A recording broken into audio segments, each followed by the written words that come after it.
Welcome to the Business Bravery Podcast, inspiring stories from coaches and course creators to help you do the next brave thing in your business. Coming up on the Business Bravery Podcast. I just decided that if I can bring in millions and millions of dollars for this other companies, why can't I bring in like a sliver for me to live off of? And so that bravery there, I don't know how I took this risk. And I'm so glad I did, because I think it really opened up my eyes. I mean, as a coach, some months you make money, some months it's like, oops. And it's when you don't put in as much as you could put in, it's so hard because you start blaming yourself, especially if you're a smaller coach starting out, and then you see all the people online and they're like, oh, I'm making millions. And you're like, well, good for you. Because I'm like, well, these people need more money, so maybe they should only pay like $100. And then I was like, no, people find the money for what they want. If this was really important to them and they actually did the work and applied it, they're not getting $800, $900 back. No company's going to be like, here's $500 for a salary increase. No, it's going to be in the thousands plus. Yeah. So it's worth it for me. And if people don't want to pay it or they think it's too much, then that's okay. I stick to my guns on what my pricing is, because I really don't think I've seen things that are way higher that for me, I don't think it's as much value, but everyone's different. I'm your host, Tiffany Gilliland, an Australian business and launch coach with 10 years experience in online marketing and the creator of the Brave Launch Framework. I help coaches like you to be brave so you can stop dreaming and start doing that next big brave step and finally make more impact and get more clients. From speaking on camera to selling to launching, my approach to bravery helps you take bigger leaps without the mindset spirals. It's the secret ingredient to bigger results. Today, I'm talking to Meera Hardin, a coach who's an expert in salary negotiation. She helps ambitious professionals secure the raises they truly deserve. Meera has a background of over 18 years working in sales in the media industry, working for big companies like NBC and Disney. It was fascinating to hear her story of bravery to actually start her coaching business and some of the doubt she felt despite all her experience in sales. I also took the opportunity to get her insights on sales, pricing, and overcoming objections, because I love hearing this from someone who has long-standing experience in the field and working with multi-million-dollar deals. Meera also shares amazing bravery stories, including living overseas in her youth, doing things her own way, and just being her authentic self. I'm so excited to share Meera's stories with you. Now, who's ready for some business bravery inspiration? Let's dive in. Hi there, everyone. I am here today with the amazing Meera Hardin. She is a career coach and does amazing things helping people with negotiating salaries. And then there's also a lot for us to talk about for those of us who have full-time businesses in terms of getting paid what we're worth and things like that. So there's a lot here, and I will dive in with Meera and let her tell us, hi, how you doing? And tell us about your business and what brave things are you doing right now in your coaching business? Hi, Tiffany. Thank you so much for having me. I'm so happy to speak to your audience, because I just started speaking out a little bit more and empowering myself to put my stuff out there. So, it's hard at first, but I'm happy to be here. When I saw your podcast, I mean, the whole idea of bravery, right? Like you can put that into so many aspects of your life. I primarily work with people who want career success, and the bravery part comes in because those people, they feel like they're underpaid. They feel like they need to get the confidence and the courage and do all the things to get what they're quote unquote worth, or at least quantify what they're doing based on what they're getting paid. The bravery thing, when I saw your podcast and when I listened to your whole thing, I can tie it into so many things in my life. I mean, as a woman and a woman of color, right? We have to be brave, put our big girl's panties on a lot of the times and just kind of keep our mouth shut, which is a big bravery for me when I don't say something I really want to say in a setting that I should. And I've been in situations many times. And growing up, I've always been actually, I didn't speak until I was 6. And so when I started speaking, I never shut up. And then I became kind of a little Miss Sassy Pants as I got older. And it was one of those things where, she says whatever is on her mind. And while that was encouraged, it's a brave thing to do. I think it's braver for me to just keep my mouth shut sometimes, because it's so hard. And so I think that sometimes have a lot of power as well. But yeah, when I think of bravery, I think of And I think to myself, I think of me being an immigrant to this country, my family coming over here, my grandmother coming with barely any money in her pocket to figure out where she was going to live in the 70s, and then bringing her entire family over. And then my mom and dad, my dad was unfortunately very abusive to my mom. And I think of her bravery and how much she left behind to come here to give us a better opportunity. I think of the bravery of me being raised by basically strangers at the time, my grandparents. I think of leaving everything that was comfortable to go to a very snooty college and then leaving that college to go to a country that didn't speak any English just so I can study abroad and be challenged. So my bravery started young, and I just didn't realize how brave I was, because when I think of the place that I'm in, I'm a mother, I'm a wife. We went through this crazy pandemic with a husband. My husband's in the medical field, and I had a newborn at the time. The bravery can be applied to so many things. And I tend to think of my most recent huge act of bravery, which was quitting my 9 to 5. And I know a lot of your audience they're coaches. And, you know, maybe some of you who are listening may still have your job, and it may be something that you're thinking about. And maybe others have just really done that and moved forward and tried to make it a success. But either way, if you're working on the coaching business, if you're working on helping other people, there's such a huge moment of bravery to just say, you're going to say, I'm the expert, I'm going to do this, I'm going to help all these people. And doing it full time is just next level. I never thought I would be here. So Bravery Podcast, I'm all about it. Long answer. Sorry about that. No, I love it. And such amazing things that you just mentioned. And can I quickly ask, like, which country did you go to when you went abroad? Oh, I decided I was going to learn Spanish in Spain. I mean, I learned it before, and then I went to Spain, and I was like, I'm not going to go to those study abroad programs where you just speak English and you have a great time and you party. I'm going to go to the one that's fully authentic. I'm going to live with a family. I'm going to go to the university there that's all Spanish, make Spanish friends. I did all the things that I thought would be challenging, and that is what you're supposed to do. And then I realized that this is unique. Like, most people just go and party. But that was so hard. Emotionally, it was so hard. You didn't have anybody else. And when you get emotional speaking a different language, sometimes the words escape you. And there were a lot of things that happened to me there. And I don't want to age myself, but it was after America had their 9/11 situation. Yeah. And there were a lot of protests because we were going to war, and a lot of protests that were anti-American.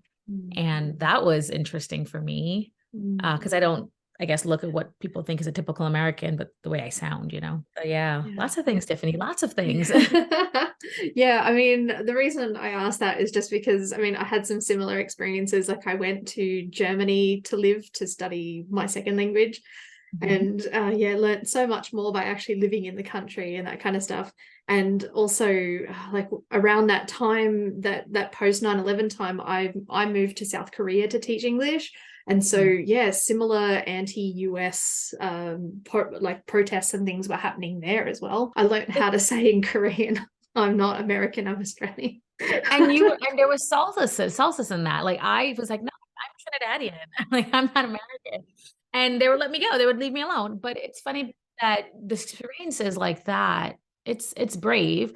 It's a lot, but you learn so much about yourself and what you can endure. And I was just talking to my sister about this recently. I was like, did you know, meanwhile, my Spanish is awful right now, but I was like, did you know that I used to buy romance novels and read them for fun in Spanish? And I look back at some of my things and I'm like, I fully wrote sentences and journal entries, and I had a diary in Spanish. Like, what? Who was I? But that quickly went away. When you don't use it, you lose it. It's true.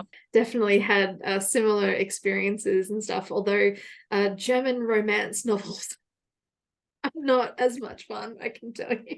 I don't know why. I spent a lot of my time studying abroad on my own. I didn't. Okay, so this is, maybe some people can relate to this, and maybe it's getting off topic. You can cut it, but I found that when I went to Spain and the program that I did, there were, of course, it was two colleges, two very high-end colleges, and they were great. We met up maybe twice a week, and I didn't want to hang out with these people. The things that they were nostalgic about, the things that they missed from America, I didn't, because I wasn't innately American. I mean, I am, but I I have a family that wasn't from America, and I didn't have this, it's different. So there are foods I didn't miss. I never like, I'm not missing a hamburger, guys. So like, it was like little things like that I started to really learn myself and learn that like, I may be American, but I don't have enough American years behind me to say that I miss all these American things. Maybe now I can do that. But I also feel like, similar to you, Tiffany, like I definitely can live in other countries and other places and not even bat an eye. And a lot of Americans can't. My husband cannot. But yeah, you learn a lot about yourself. I love the bravery it took, like not just to move to another country, but also to sort of say, actually, no, this is who I am. And I don't have to necessarily fit in with everybody here. It's like, here's who I am, here's my values. And oh man, I love that. Well, yeah. So I lived in Australia too, actually. Oh, wow. Nice. Not study abroad, but as an adult, I actually moved to Australia for some time and I worked there. I didn't even tell you this. How did I not tell you this? And it was wonderful. I lived in Sydney by the harbor. It was great. I just really absolutely detested my job so much that it unfortunately like coached in my life, and I had to make a lot of friends. And I realized a lot of the friends that I was going to make in Australia were expats or people who were looking for those friendships. And again, I learned so much about myself, and language was not the barrier at that point, right? It's just so many other things. And I learned like how outgoing I was versus how much alone time I needed. And at the time I had a friend who was Japanese, and she's American Japanese, and she moved to Australia to go to school there for statistics, random. So she moved like a few months before I ended up moving there, which was the most random thing, that we ended up in the same city, in the same country, like crazy. So we spent a lot of time together, and she only made friends at uni.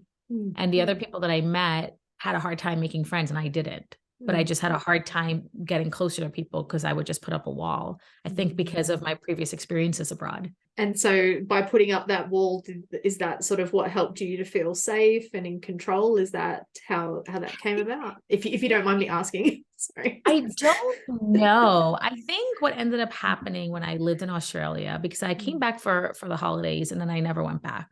And Australia was only supposed to be for a few months, and then I moved on to a different place after. I think the walls were put up because the time difference between New York, which is where I'm from, where I live now, it's a huge time difference. And so I would be up in the morning talking to my sister, to my best friend. And I was just, I think maybe there was a homesickness that I didn't realize that I had. The people that I hung out with and did things with, I just started to notice that you have to build those friendships from the ground up, right? There's no meat behind that friendship. You have to put years behind it. And I had a lot of friendships that had all those experiences that I left behind. And I still had access to them at that time. There was still Skype and all the things, and I still had access to my friends. So I didn't need the new people to know what I was really feeling. I didn't want to be, it was more for fun and like people to hang with, but it wasn't for emotional help, I guess. Some of the reason that I asked that is because it's building those personal relationships that helps like build a coaching business and that kind of thing. And like, I'm sort of exploring my own skills in this area and things like that. And I'm very familiar with the putting the wall up. And yeah, just even like you mentioned earlier, that you didn't talk until you were 6 years old. And like for me, like I was just a very shy kid and quite happy to, like, a great day was a day where nobody noticed me, and I was really happy about that. I'm just like, let me do my own thing. And then now, as I'm getting older and getting more confidence and talking more, and yeah, now I'm similar to you. It's like, oh, I found my voice, and now I don't want to shut up so much.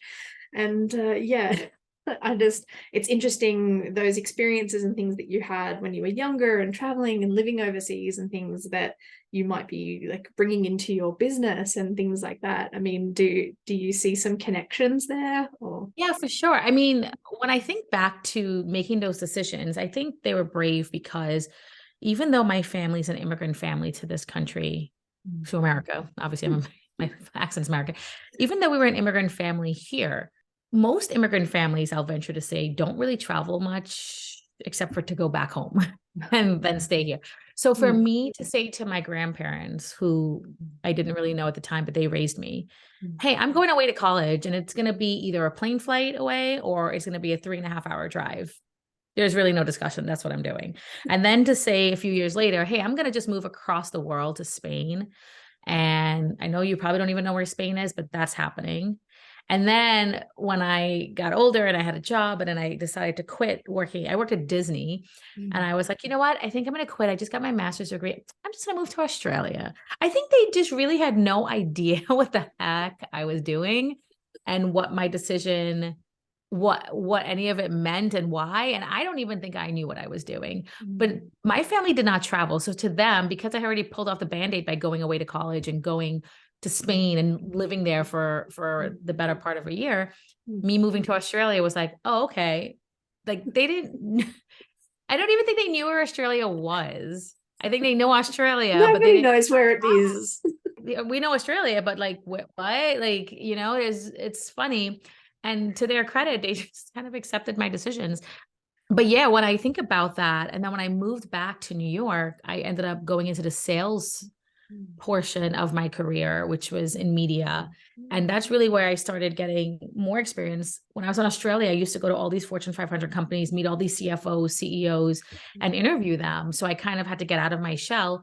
And I think a lot of that translates to what I do now. So because I came back, I went into sales and I had a good career for many, many years as an account executive, as a manager, doing sales, bringing in money for all these companies. And then when I was always kind of coaching without realizing it.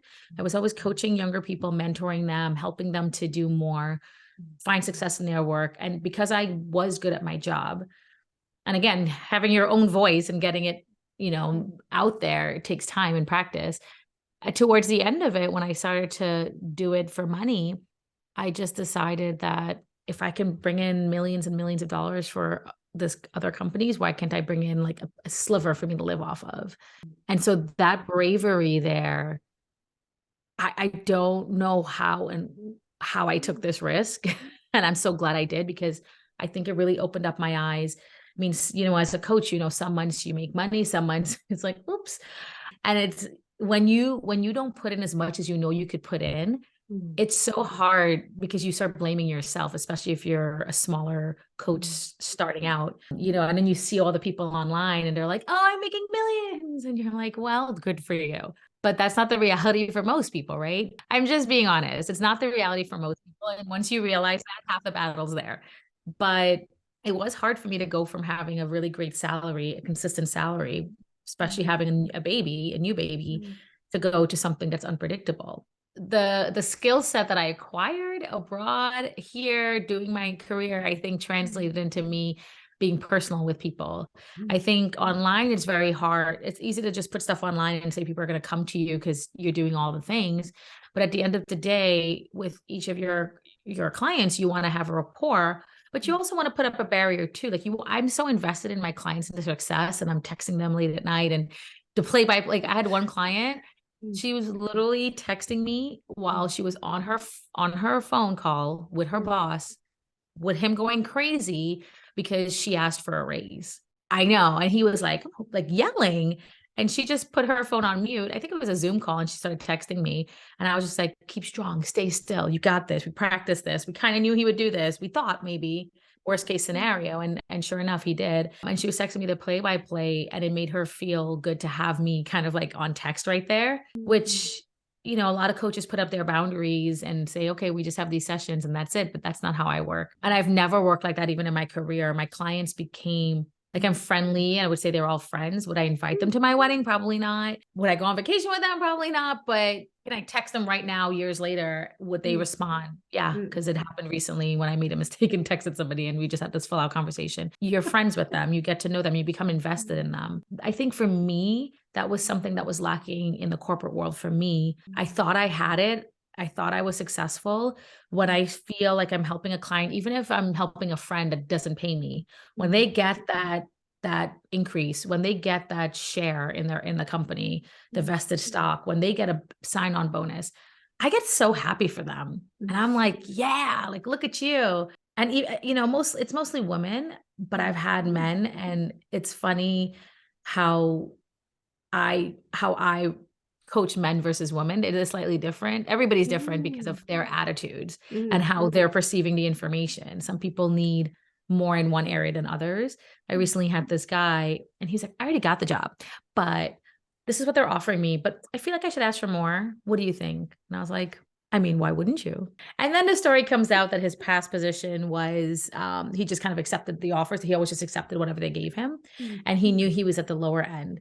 And that's why he came to me, right? He's heard about me. He came to me. He wanted me to help him through the process. And just going through the process, he was like, wow, there's like a whole thing. And I was like, well, what were you going to do? He goes, not ask. I was just going to accept it like I did the other ones. And I'm like, but yeah, you're here talking to me. Yeah. So there's a fulfillment that happens. And he got $10,000 more and he's super happy. And it's like this whole thing. And then he did a session with me about, hey, now I'm this leader in the company. What do I wear? Can you help me pick out things to wear so I can look the part? And I'm like, absolutely. This is fun now. It's not just about salary negotiations, right? It's me coaching you for your career success. If you're walking in there like a boss, you're a boss. Wow. So it's funny how things play out. But yeah, my experiences definitely helped me in coaching. And I would say for other coaches out there, not that I'm the expert by any means. I mean, everybody has their own expertise, but you obviously, if you're coaching, you have to be comfortable with yourself and what you're offering and confident that you're the expert. Otherwise you wouldn't be doing it. So there's some kind of gratification that comes with that when people listen to you and there's tangible results. You helped someone that would never have gotten that result without you. And that's amazing. That's so fulfilling. Hey, this is Fugitive here, jumping in for a quick moment to ask you, what is that next big brave step for you in your coaching business? Is it the podcast? Maybe the workshop or challenge? Perhaps it's just getting your first paying clients, or simply getting on camera. Whatever it is, you've been dreaming about it for some time, and when you go to get started, that's when other things come up. Family stuff, or clients need more support, or there's a room that needs decluttering. Whatever that is, there's a part of you that knows how amazing it would feel to finally be brave and get that dream project out into the world. You know it would get people talking about you, and it would lead to more clients. But you don't know how to start, how to make it happen, and how to make it a success. That's where I can help you to use my 10 years of experience in online marketing and my skills in managing your mind, so you can make that big leap without the mindset spirals, so you can find the time and the energy to make your dreams come true. I have a few but limited slots open in July for free 45-minute strategy calls, so you can create a plan to get your dream project out into the world without the stress, the overwhelm, and the burnout. Come and find me at tiffanygstudios.com or message me over on Instagram at tiffanygstudios. That's TIFFANY, G for golf, STUDIOS. No spaces, no underscores, no capitals, and DM me over there and you can send me the word strategy call to get started. Thanks for listening, and let's get back to the podcast. Absolutely. I mean, like that's why we're here, like, definitely. And for me, it's always my client success is what makes me super happy. I mean, like, it's great when I do things, but when my clients get those results and everything, that's when I'm really jumping around and doing the dorky chair dance and all that stuff that I do. Well, you mentioned that you were shyer when you were younger. And it's funny that a lot of women that are drawn to me, one of the first things, and even the clients when I worked in the corporate world used to say to me that I'm so confident. How are you so confident? And I don't know. It just, that honestly developed as time went on. I've never been a super introvert by any means, but I've never been the one to go out there and just be like, hey, I'm Meera. Hey, who are you? Like, I just was not that person. I was friendly, of course. I just started to be that person because that was what was needed for me to be successful in my job. And I needed to be approachable for women. I needed to be aspirational for, I realized this as I've dug deep. A woman needs to look at me and be like, oh, wow, I want to be around her. I want to be friends with her, but I don't want to hate her or feel threatened by her. And men needed to feel, this is so sad, that I can hang with them, but not in that one, like not have like any kind of tension. Like, I'm one of the bros, but I'm not a bro. I still deserve the respect of a woman. And also she's a badass salesperson. So she kicks ass at her job and I'm cool with hanging with her. Like, so there's always this weird like balance that I had to find. And as years went on, I got more comfortable with finding that balance. I mean, I used to take trips. We had work trips with clients where we'd be wearing bathing suits in front of each other. I mean, I would walk out and my sister actually told me this recently. She was like, I'll never forget when you went to Florida and I came to one of your first trips and you walked out it was a leopard bikini, like with strings on the side. And you did not give a SHIT. And I said, yeah. And I also had a red one the next day. I remember that trip. It was my first one and I did not care. No self-consciousness here. I don't have a perfect body, but this is my body. And that's what it is. If you want to look at it, look at it. And, but to her, she was just kind of like, that was a wow for me. You're on a work trip at this beautiful hotel that's all these older people, and you're wearing a leopard bikini and you're like meeting me and my kids at the pool. Like 0 F's given. I'm like, yeah. Takes a lot of courage there. Yes, it does. Yeah. And so that job that you're talking about, that was doing the big sales for like Disney and NBC and that sort of thing. I worked for various media companies. I would say about 4, some of them were digital companies as well. So various companies. That wasn't for Disney, but it was for other companies that I've worked for. And it's really interesting how you talk about that, about I needed to connect with women in a certain way, and, to be like, they need to like me and not feel threatened. Was that the women? Am I mixing that up with, yeah, and it's just sort of interesting how it's not like, oh, and I needed to have this template of things that I say. It's that interpersonal stuff that makes the huge difference with sales. Is that what I'm picking up? Because I mean, I'm starting to approach sales from that perspective more myself. And so, yeah, I guess is that the way that you built your skills in that realm? Yeah. For me, when I started my online entrepreneurship journey, I went to somebody and I was like, let me get what you say on DMs and what you do. And I'm like, oh my God. And I'm looking at it. I'm like, this is whatever. Like, yeah, duh, you say these things. It's normal. But for some reason, I thought it was like this secret that I didn't know, because I've never done coaching officially and online. And when I put my regular, if I was in person with you, Tiffany, and we were just talking as a client, I would say, hey, Tiffany, here is my product. I know you have this problem. I can help you do this. And here's how and why. And I would just build that rapport with you. You build and foster a trust. And it's the same thing with your coaching clients, right? The hard part about that is getting to them. But I would say to you, if you're an online coach, you care about your content online, but 100% social media helps you, but it's not the 100% of where you're getting your clients. It's helping 1 or 2 people. Most coaches I speak to say it's from referrals. Most people will say, I've had success and this person told their friend and their friend came to me. And you share those things using social media, of course, and hopefully you'll get interest on social. Podcasting, obviously, we are talking about our successes. We're talking about what we're doing. We become the experts at our particular field.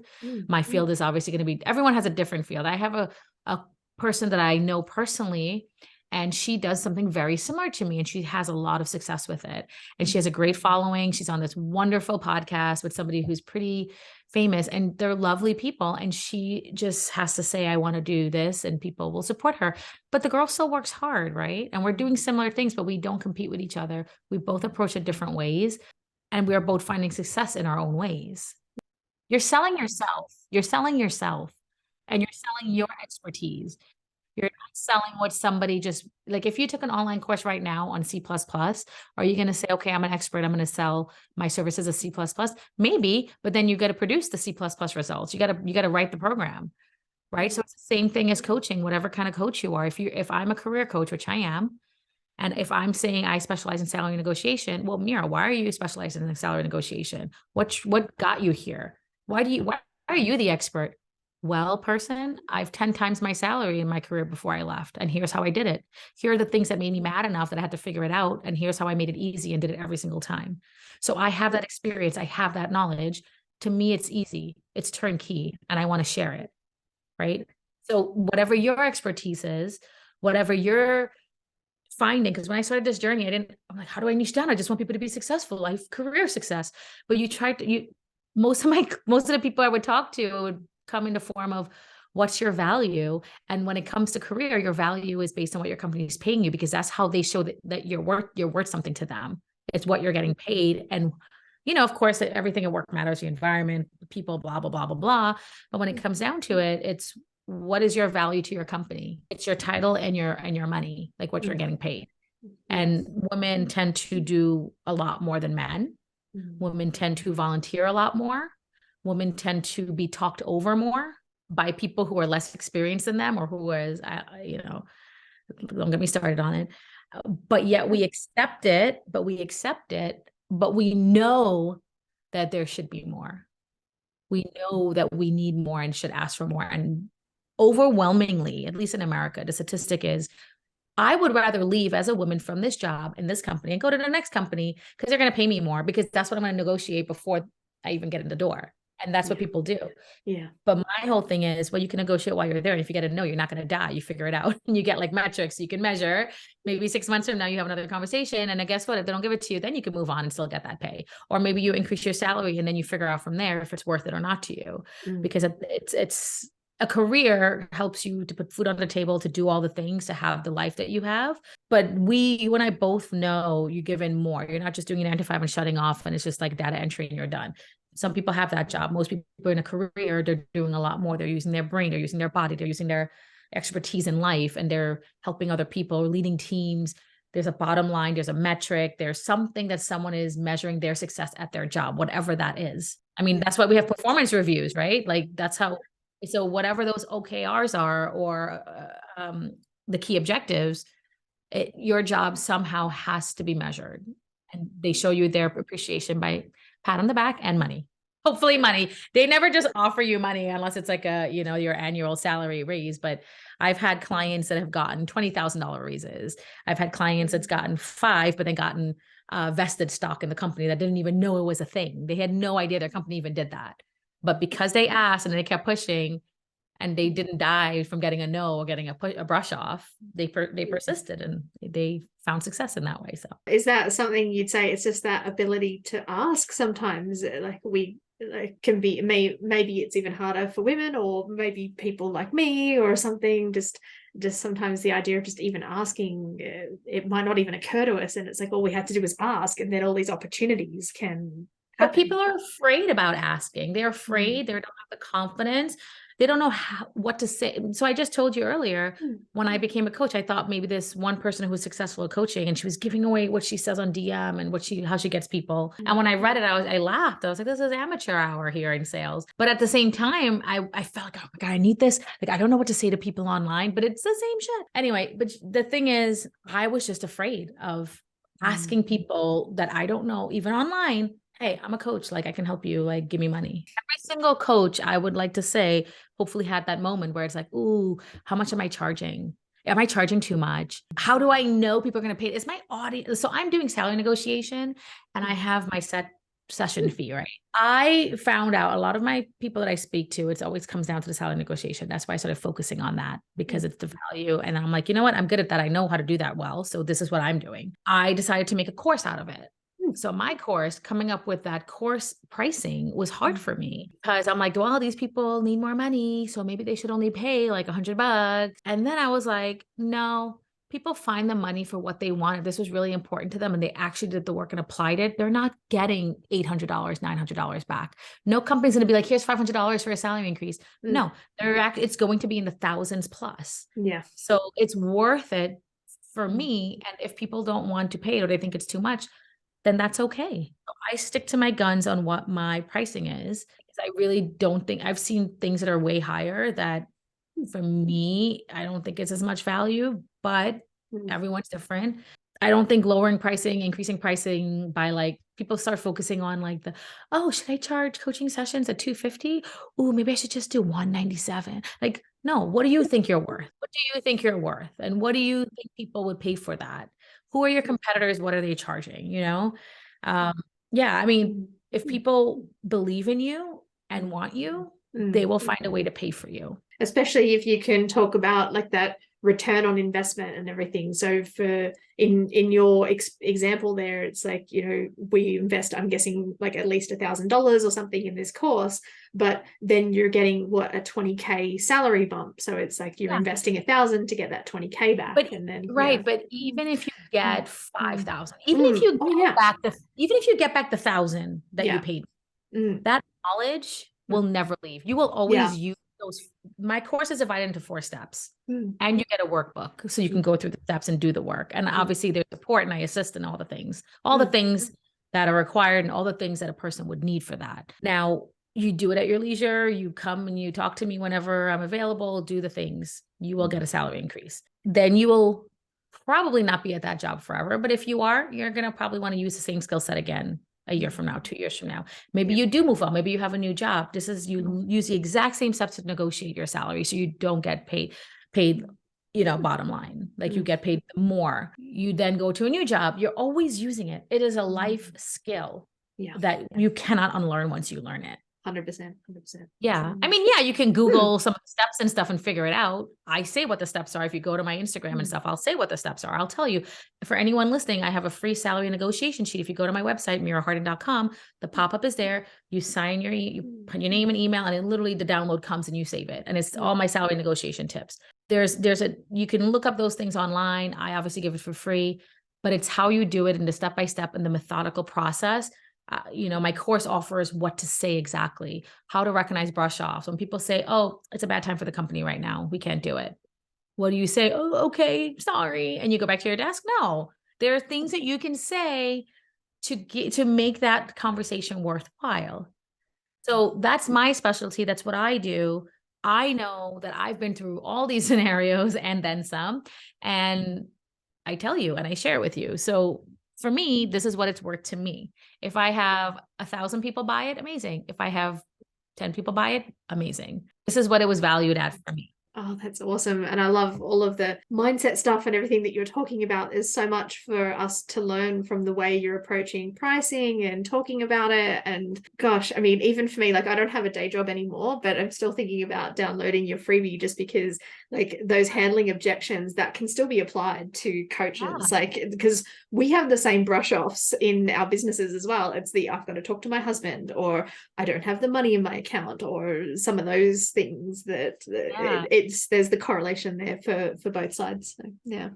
And I get it. But if somebody has already outreached to you as a coach and you're having that conversation where they're like, oh, it's a money thing, right? You as a coach could say, well, listen, I have this webinar. Come to the webinar. You learn the things, if you have a webinar, or come to this session with me, or I am going to do a promotional thing in June. Would you be willing to be on my newsletter list, opt in, so I can email you the information when it is available? So you're constantly in contact with them, because so there are some coaches too. And I follow them and I'm like, okay, I don't really want to pay for your stuff, but I love how you're doing the educational content. I think for me, the educational content matters. I like seeing things. I like reading. I like learning from a post. I don't really care about the cute dances, and unless there's things that they write that you learn, like I don't, I need to learn from all these things. And that's just how I am. If someone's engaging with you to the point where they're already talking about money, I think personally, and anyone who's listening, you can write into Tiffany's podcast and tell me if I'm wrong, or, I'd love to hear it, message me and let me know directly. But I really think sometimes we hesitate when it comes to the offer. Sometimes we hesitate when it comes to the pricing. And I used to do this when I was in sales in corporate as well. When I thought something was too much, where I was like, oh, I don't think they pay for it. Like, I don't think they're going to pay for it. So I don't know, maybe. So sometimes when you start thinking that, you start leading with a discount, like, oh, but there's a discount available, but so they're charging $20,000, but I can get it for you cheaper. It's like a used car salesman. Don't do that. If you believe in your product, if your thing is costing $20,000, say it. Say, this is priced at $19,997. Do you think this would benefit you? Be confident in your offer. And if they start giving you the pushback and saying the things, say, you completely understand. This is not for everyone, but let's talk about your goals here. What are your goals? Like, what do you envision that you need? And if this was provided to you, where do you see yourself after you've done these services? So in my case, if anyone is unhappy because they're being paid less, or they're overworked and they just don't know what the end is, and they feel like they need a salary increase, or maybe you have a new job coming up, what is it worth to you? If you learn my 4 steps and you can apply it and have it be a conversational thing where people not only respect you, but you're asking the right follow-ups, you know exactly what to say when they brush you off, or when they just say, no, thank you. Like, there's no money for a raise right now. And you don't fluster and say, oh, okay, but you know what to say. What is that worth to you? Because then when you say the right things, what happens is when you ask the right way and you show the receipts of what you've done, and you follow up the right way and you do all the right things, there's a few things that happen. 1, you've done everything you possibly could with that person. 2, when to follow up because you've talked about it with them. What would I need for you to give me a raise? So in your case, Tiffany, what would you, as a potential coaching client, what do you need to get out of this? Like, what is your hesitation? because you're obviously having a conversation. So if I can help you with the hesitation and Yeah. hear what their feedback is, hear what they say, ask them directly, but be calm and confident about it. Don't say, oh yeah, I know. Oh, okay. Well, let me know. That's just okay. I've already gone past you. But when you care about your clients, as most coaches do, you're going to want to know. And even think of it as, for anyone listening, think of it as information for you and your feedback to learn from. You may not convert that client now, but you can convert them maybe 5 months from now. They took the time to talk to you, didn't they? Yeah, exactly. So many great tips and great advice and everything like that. I want to just shift a little bit and just talk about like your movement into coaching, from your moving from the day job into coaching. Did you what were the brave steps you took, and did you find it easier because you had the background in sales? I know you've talked about it a little bit through this podcast, but just, what came up for you in that shift? What brave steps did you take? So what's funny is, I guess I could backtrack a little. I was at this job. I got pregnant, had a baby, got on, COVID shut down. And when I had to go back to work, I just had to log on. And I worked there for another year. And there were a lot of things that happened. And then we had to go back into the office a little bit. And I was like, not for me. Gotta move on. And I was at this point where, what is success to me? Okay. And I felt like all the things that you would normally say is successful, I already achieved it, but I kept adding more and more things to that list of what success looks like. And I realized it was never going to end. I'm never going to consider myself the complete success. Even if I was CEO of a company, there would have been more to add to my plate that I could do, because that's the kind of person I am, right? Like, a lot of people are like that. It's like, okay, well, now I'm a CEO. Well, now I got to turn this company around. Now I got to double their revenue. And then, okay, but I'm not successful because this company is so small. Maybe I need to be at a Fortune 500 company. It's just never enough. And so it's like, what to my family, I've already broken the generational curse, right? We're immigrants. They have jobs. I have a career. I've worked at these Fortune 500 companies. I know so many people in media. I have a great reputation. I've made a lot of money. I stayed as an AE for a long time because I freaking loved that job. I loved being under the radar. I loved being with my clients. If I moved up too fast, I would not be with my clients. The title didn't matter to me, but then I got the title. So I was finding the happiness in it. And then at some point it didn't matter. And what I ended up doing, which is crazy, I took a job that gave me even more money. I had the title, but I had to use less brain cells. I had to not be on top cutting edge anymore. It was kind of like a huge step backwards in terms of the knowledge and work department, but every other thing matched up to where I needed to be. Is that because you had a team doing the actual day-to-day work? It was stuff, what the actual product was. It was a little bit antiquated, and the team was separated. They were lean, but what I was selling wasn't like technology and avant-garde, like forefront and things like that. So it was a little bit more like true and tried and a little bit easier for someone like me. Not easier in life, but for me, it was easier. I just felt like I had to focus on one thing versus 20 things. So my time was spent just on that. And to me, that was easier. So again, I was like, I now don't have people to coach or mentor. I don't have a team that I was leading, even though I had the title. So I started to miss that. And I was like, I'm going to do that online. I'm going to do that on social. And I realized when you post on social and people are liking it, saving it, when people save it, I feel really good. I love when people save my post. That means they're going to go back to it. That means they found value in it. And then I hired somebody to help me with my social media. And my whole thing was it was actually my cousin, but whatever, who's picking here or there. So her whole thing was, what are you online? I'm like, what do you mean? What am I online? She goes, well, are you a coach? Are you a man? Like, what are you? And I said, well, I don't ever want to be a coach. Like, I already do that. Like, I don't need to be a coach. I don't want to get paid for this. I don't want to be a coach. And nothing's wrong with being a coach. I just didn't see myself in that line of work, in that category.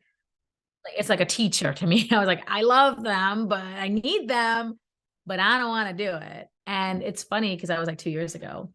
And finally, I'm working with somebody who I worked with from the very beginning that started my brand with me. And she and I had a phone call recently, like a Zoom call. She's in the Philippines. And she was like, Meera, remember when you refused to be a coach?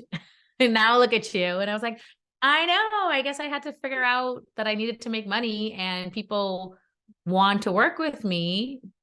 I mean, look, it comes and goes every month, right? But people want to work with you because if they're in the market for that and they find you and they're finding value in you, then it works. Then you give them what they're looking for. You teach them what they need. You support them in what their endeavor is. And that's amazing. That's fulfilling.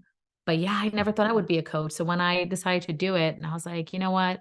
I'm going to do this other job for a year and I got to leave because this shit's so toxic and I just cannot. And I'm going to take a break, figure out my life. And it was the best decision I ever made for me.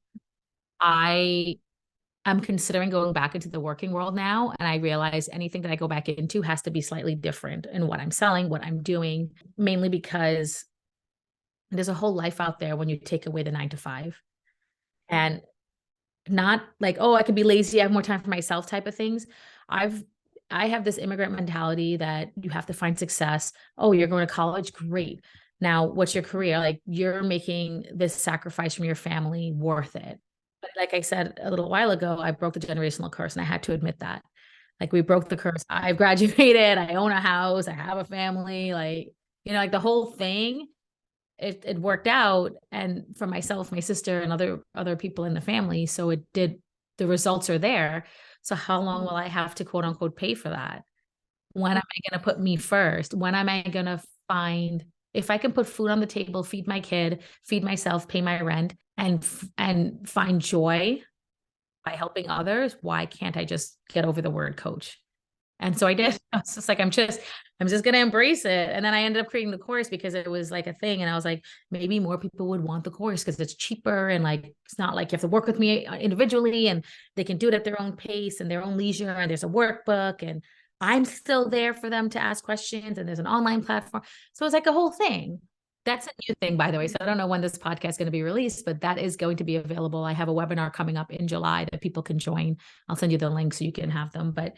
Um, but yeah, so that's all new for me. And I was like, this is so out of my comfort zone, but so fun. It's so fun. Oh man.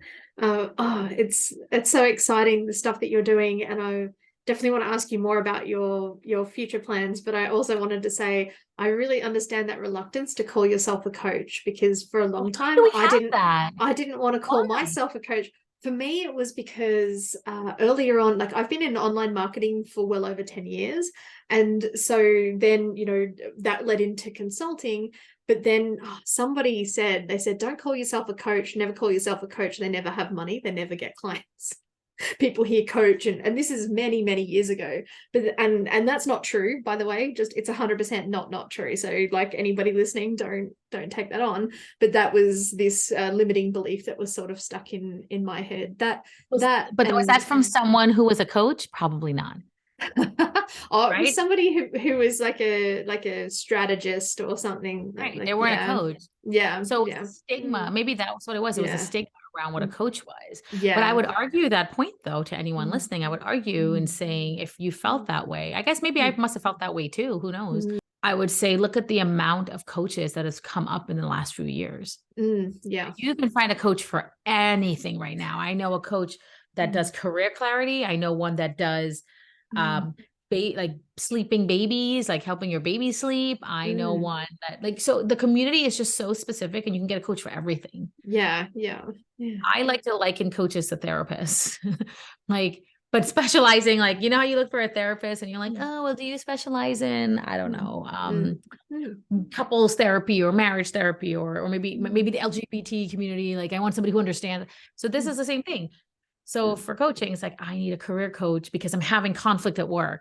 Or I'm having conflict because now I'm a team leader. I don't know how to lead my team. I don't know how to be a better manager. There is a coach for that. You just have to find. I definitely agree with that. And that, like you mentioned earlier, struggling, finding that niche and everything like that. And also wanted to say I'm definitely happy to consider myself a coach and be a coach. And I was a coach. Like I was coaching people well before I even knew what a coach was, other than those people in sports movies that yell at you. Like that's what I thought a coach was. Maybe that's another reason why I was like, definitely. The word coach, I think, has been transformed. And I think a lot of people have coaches. I mean, coaches have coaches now, not just to become successful in their business per se, but in other parts of it, right? So like I know someone who considers herself a coach and she wanted to write a book. So she hired a coach to help her through the pitching process and through how to write a proposal. And, it's the word is coach, but you literally, it's like taking a class at a university. I want to learn how to pitch, propose,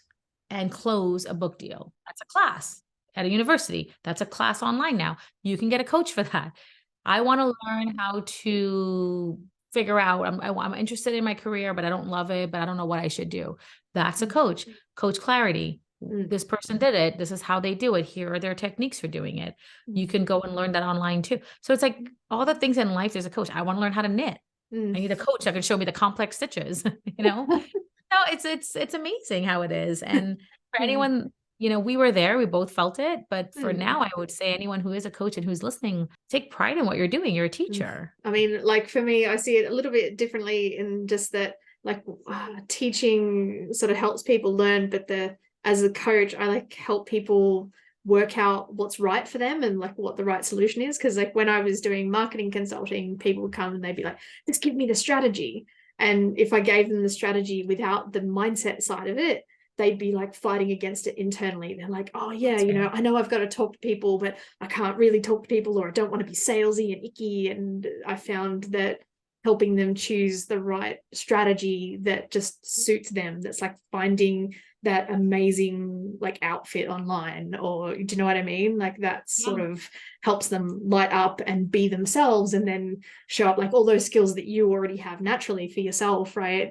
That my clients need to kind of lean into, or that sort of thing in some instances. So I mean, it's definitely a different type of coaching, right? So the mindset and everything, when it comes to salary negotiation, it's not about your mindset necessarily. It's about getting into the mindset of the person that you're speaking to, so they can vouch for you. That's powerful. I didn't see that coming. Well, because I'm asking you to do something for me. When you're in sales, you're asking someone to do something for you. You're asking these potential prospects to give you money. You're asking them for something. And in return, you're going to give them a ton of value, just like an employee negotiating with their boss. Hey, I need a raise. But in return, here's all the things I've already done that's way beyond my value. And here's what I will continue to do for you. So it's almost like, I mean, you said you were in online marketing. So it's about the psychology of people. It's about how they're perceiving the information, and you want them to do the thing for you, whatever that thing is. So when we're talking to prospects, or when people are DMing us or commenting on our products, amazing. I want you to, and I want to help you when you're ready. Yeah. But there's no mindset for them. The mindset would only be, you need to just figure out when you're ready and how to say things and be comfortable and confident. And the only way to do that is preparing and doing all the things. But when you're ready, you're ready. But now you have to get this other person, know how they are. So I told you the example of one of my clients and how we anticipated her boss might go berserk on the phone. And he did. And he did. But she prepared for that. Her mindset was, how will he react? Here are the 3 ways he might react, knowing him. And that was one of the ways he would react. So she knew how to react to his reaction because we prepared for it, if that makes any sense. Oh, 100%, 100%. By the way, for anyone who cares about how that ended up, she basically let him just go on his rant. It took about 5 to 7 minutes. I can't remember, just of him talking. Yeah. And when he finally calmed down after he stopped yelling about all the things wrong with the company and why they can't do all these things, and why is she asking, and doesn't she know, and all the things that she should know, and blah, blah, blah. And then when he calmed down, he was like, it's just a really hard ask. And so she was ready. She had all of her things prepared. And she's like, yeah, I get that. But that being said, my team is the only one producing results. My team has basically been the revenue driver for the company in the entire year. And my team is me plus 2 people and an assistant. So 4 of us. The other team, comparatively speaking, has 6 people, 6 assistants, and still have not even produced a 12th of what we produced for the year. So like she was ready. She was ready. She had those moments. She had that evidence. And she was able to understand, knowing the person you're speaking to, she was able to comprehend that he may react in certain ways. And she was ready for each reaction. And then whatever the reaction was, she knew when her time was to say what her evidence was, why she deserved it. So anyway, for everyone who's listening, like I said, I will tell you the end result. She did get a raise. She got a 17% salary increase, 17%. And she got a higher position. They increased her title. They gave her a senior title. And they increased the salary of the people under her as well. Not by that much, but they got something in a time period where it was COVID and it's, nobody was getting anything. I love that whole, he says that it's oh, that's a hard ask. And then it's like, here, let me make this easy for you. Let me show you my value. Let me show Yeah. you why this is an investment in you continuing to get more revenue. Yeah. Yeah. And your follow-up after that conversation is to recap what you've said. And usually I tell my clients to have that in their drafts before and then fill out the things. So like you have all of your bullet points of what you said. That way, these are humans that you're speaking to. This person is not going to sit there and be like, wow, that was amazing. Let me just write all the points so I can go to HR or I can go to the head of the company and ask for it. Make it easy for them. Give it to them. You already did the work. Just if you send it to them, let them copy and paste it on as their own. That would be the best case scenario. But at least they have your talking points whenever they do have to move on that. So you're just making things easier. So that's another technique that I work with my clients. But yeah, it's about the mindset of other people sometimes. But coaching, like I said, it's the same thing. It's a mindset of your potential client.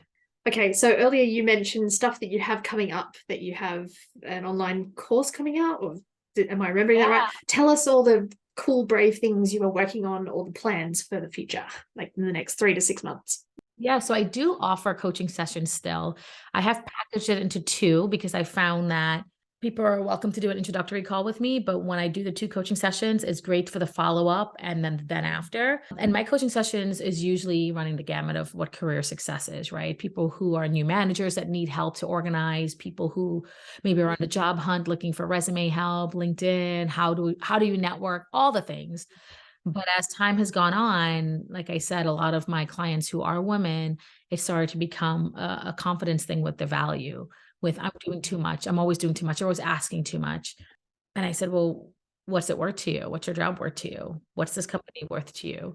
And a lot of women are not ready to leave. They don't want to leave a job just because of that. They think it's going to get better. And, I've always left certain jobs after a certain point. And I realized you don't always have to leave the job, but if you leave the job, you should know you've left no stone unturned for your opportunity, especially if you like the company. If you hate the company, fine, move on. But a lot of people have built their reputations. A lot of women say, I have the flexibility here. I've created that because I have kids. And I don't want to start that over or have to prove myself again. And it's so sad, but it's the truth. And so they don't want to give up that equity that they've established and the time that they've put in. And so that's how it kind of started with me coaching. I started to notice a lot of people wanted my opinions on how to go about doing it, what to ask for, like how do I quantify what I should be making at my age, at my title, with my experience? How do I know what other people are making? That's the biggest question. The other question is, well, I'm afraid. I don't even know how to start to ask. And so that's how it came up, where I was like, you know what, I'm just going to do an online course. People can buy it. It is available now. I do a webinar once a month. My next webinar is in mid-July. And I go through all the steps of what you need. So if you just want to see what it is, get a sneak peek into it, I go through it. I go through all the steps and what it is. And I do freebies and bonuses for the webinar attendees. So anyone who's interested, you can go on my website, meerahardin.com. You can sign up for the webinar now, or you can just sign on to get my newsletter, and I'll send you more information as we get closer. And yeah, those are the 2 things. And then finally, I do have a salary negotiation tip sheet. If you go to my website, a pop-up should be there, and you can it's an automatic download, and it is invaluable. And I would say a lot of it comes from women and their confidence in the workplace. I mean, we all know about the gender pay gap, but there's a confidence thing. And I have a lot of confidence, and I wish I could just take some of it and give it to somebody else, but it's earned confidence. I've learned what my value is. I've learned that it doesn't matter what this person says about me and my work. I can prove them wrong, but people will always be there to tell you, oh, you're not as good as you think you are. But you can't tell them that, right? Especially when it comes to males, like you can't tell them that. And the thing is, I'd be like, really? Well, and I wouldn't say, oh, you're not this and you're not that, but I'd be like, well, I'm actually the top biller and I've broken the records. And I'm actually the main reason our billing is up by 50%. It's your story. And they can't, because they're not, and they don't have that proof. They're not conscientious like that. But I encourage women to know their numbers, to know what they're doing, to know what their value and their contributions are outside of what the job description is. Yeah. Oh, so powerful. Yeah. And I niched down, actually, funny enough, the reason I started realizing that this was such an important topic for people who follow me and who comment on my things was because when I would do reels, The reels that talked about salary negotiation or don't do these mistakes, and it was always the most watched, the most commented on. And then I would be like, here are resume mistakes, and people would be like, okay, it's like half the response. So people care about money. And Yeah. don't tell me you don't care about money. I used to say that too. I used to be like, I don't care what I get paid. I just want to be happy. Screw that noise. You want to get paid for what you're doing. You're doing it for somebody else. Money helps you have the life that you have. Do you want to go skiing? Do you want to buy a nice purse? Do you want to pay for the extra swim lessons for your kid, like at a nicer place? Like, you want to save for a nicer house or improvements on your home? I mean, this is your time. Yeah. Make it worth it. Make it worth it. Feel good about yourself. Oh, I love that. I love that. For me, I always feel like, I create value in the world, and for people to value that and take action on it, that also requires them to invest some value as well. And just, from my experience, like there's a huge difference in the person who attends like one of my challenges or those, like workshop series or something and spends $30 versus the person who spends thousands of dollars with me and then they get clients and all that kind of stuff. So yeah, 100%. Yeah. I mean, when people who are serious will commit, people who want to do the work will commit. I'm part of a mentorship program now. And look, when I told my sister about this, I told her to stick her price. She goes, "What? This is how much it is a month?" It was like $1,000 a month or something. And I was like, yeah, so like $12,000 a year. And then she was like, "That's crazy." And so on. So I'm like, yeah, it is if I don't use it. But I'm committed. I wanted to use it. And I did. Did I stick to it and use every single thing? No. Is it there for me to use it? Yeah, I go in there and I look at things that they have. And the funny thing is, she is also doing the same thing. She has her own law firm. And she did not even realize she was paying basically the same thing because of how the psychology worked and how they divided up the pricing. I'm a person that I know what pricing is. We all know this. You, as a coach, you say what your pricing is. If you're doing a membership type thing, you're like, here it is per month. Sign up or do this, and then you get this discount, whatever. I'm that person that's going to go and take a calculator and calculate it out for all 12 months for my obligation without the discount. So I know is that without the discount worth it to me first and foremost. My sister was like, oh, it's only this? Great. And so she just signed up for her mentorship and she doesn't do it. So it's not worth it. Yeah.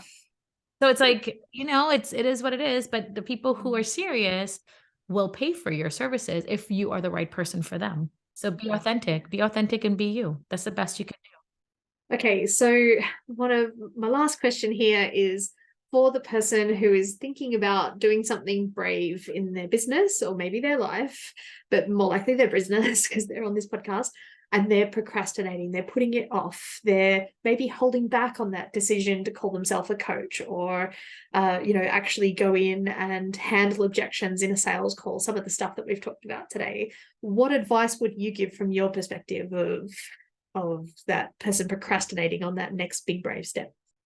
Yeah, so I do this a lot. I make lists, to-do lists, and I have noticed that there are some projects on my list that I just do not want to do. I just do not. Can I do it? Yes. Will I attempt to do it and then find something else to distract me? Oh, yeah. Will it eventually get done? Yeah, eventually. I could have done it in one day. It'll take me months. Now, the first thing is to sit back and question, why is that taking you so long? And usually the question is, I just don't want to do it. That's usually the question. I just don't. The answer is usually I don't want to do it. Not can I do it? How much time is it going to take? It's just I don't want to do it. Well, so what's an example? What's an example for you of if you don't mind sharing with us? But yeah, so an example is okay. So I have a course. Okay, I created my website. I'm on Kajabi. I learned Kajabi, guys. Like I learned it. When it comes to a course, as most of you coaches know, or even like your coaching sessions, you want to create a funnel. To create the funnel, it's not hard to create funnels. But you got to write out the things. You got to write what you're going to say. And then you get the pressure of like, I want to make sure I say the right thing. So it convinces people that it hooks them in. Right. And people are like, oh, you got to hook them in and keep their attention. And it's like, that's a lot of freaking pressure. I'm not a writer. I don't know. I'm not a copywriter. And even if I am, I have to like envision, this is something new to me. I have to envision their journey. Where are they going to click? How are they going to come in? Like what fun? It's like a whole thing. That's not my world. And can I learn it? Yes. Have I learned it? Yes. Will it take me forever to do it compared to somebody else who does it? like on a regular? Yeah. So sometimes what I do, that's an example. For this particular instance, I went on Upwork. I found someone, it's a couple that's married and they do this. They literally did it in 2 hours and I paid them $30. Oof. Done. It took me months to get there. $30 and I felt like my whole body sigh of relief. I felt my whole body just, it was done. And it was just one task and that was it. And they were like, if there's anything else you need help with, let us know. We're happy to help you. I'm like, awesome. So yeah, another thing I would Hang say. on, before you move on, does that funnel convert? Does it work well, or has it not been I've already tested? moved on from that funnel. It was just like when I first started out. Yeah. But I had to be specific about what I wanted, right? Like I'm like, here's what it is, here's what I need, here's what I'm having problems with, and here's what I don't want to figure out.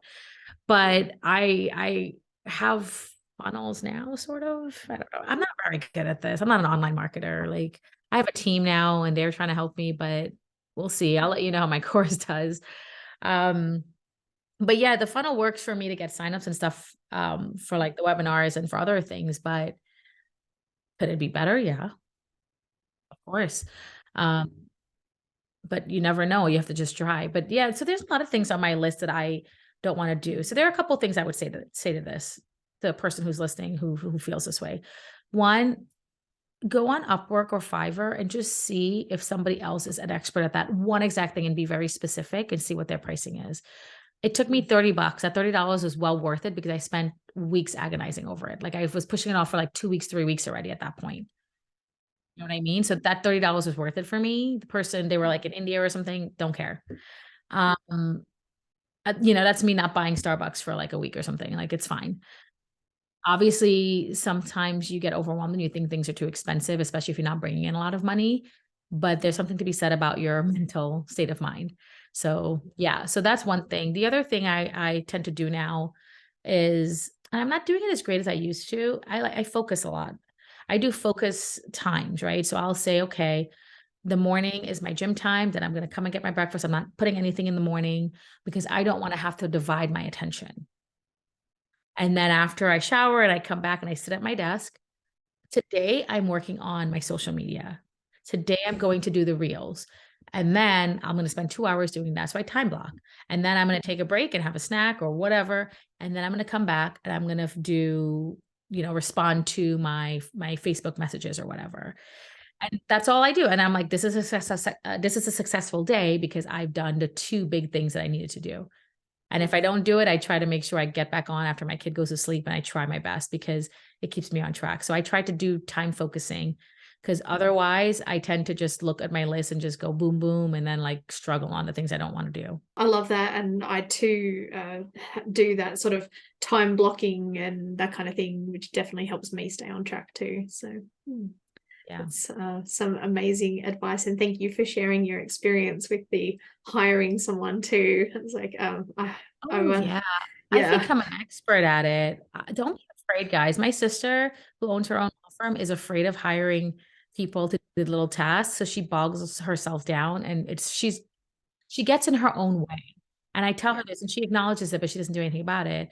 And she finds a way despite everything. But for me, if I can have somebody helping me, if I know that I need more signups for my webinar, like hire somebody to engage more.